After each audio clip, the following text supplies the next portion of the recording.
কি রে তোরা ওই খবর শুনেছিস? কি খবর? টানা এক সপ্তাহে মসজিদে 5 ওয়াক্ত নামাজ পড়লে ইমাম সাহেব নাকি পুরস্কার দেবে। আরে হ্যাঁ আমরা ওই জন্যই তো আইছি। আরে আমি তো ওই জন্যই আইছি। আচ্ছা ইমাম সাহেব দেখার আগে আমরা তাড়াতাড়ি নামাজে দাঁড়িয়ে পড়ি। হ্যাঁ চল চল। শোন আবার কিন্তু ক্রিকেট খেলাতে যেতে হবে। হ্যাঁ নিয়ে যাবি কিন্তু। আরে নেব নে। এই দেখ নামাজে দাঁড়িয়ে দেখি তো কে কে নামাজে আসলো। এই ইমাম সাহেব এসেছে। মাশাআল্লাহ অনেকেই তো এসেছে।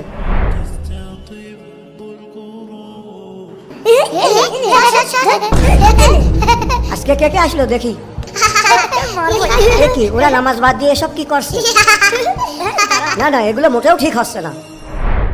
এই আজকে তো পুরস্কার দেওয়ার কথা। হুজুর আজকে তো 7 দিন হলো এই মসজিদে 5 ওয়াক্ত নামাজ পড়ছি, আমাদের পুরস্কারটা দেবেন না? হ্যাঁ হ্যাঁ অবশ্যই তোমাদের পুরস্কার তো দিতেই হবে। এই দেখো আমার এক হাতে মোবাইল আছে আর এক হাতে টুপি আছে, দেখো তোমরা কোনটা নিবা। হ্যাঁ আমি তো এই মোবাইলটাই নেব। আরে এই ফোনটাই তো আমি নেব। আমি আইফোন নেব। হায় আফসোস ওরা পরিবর্তন হলো না। এ ছেলে তুমি পুরস্কার নিবা না? জি দাদু হুজুর আমি এই টুপিটাই নেব।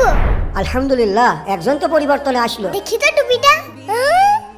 বন্ধুরা সঠিকভাবে নামাজ আদায় করলে কোনো নামাজ মিথ্যা যায় না। আমি কি ঠিক বলেছি?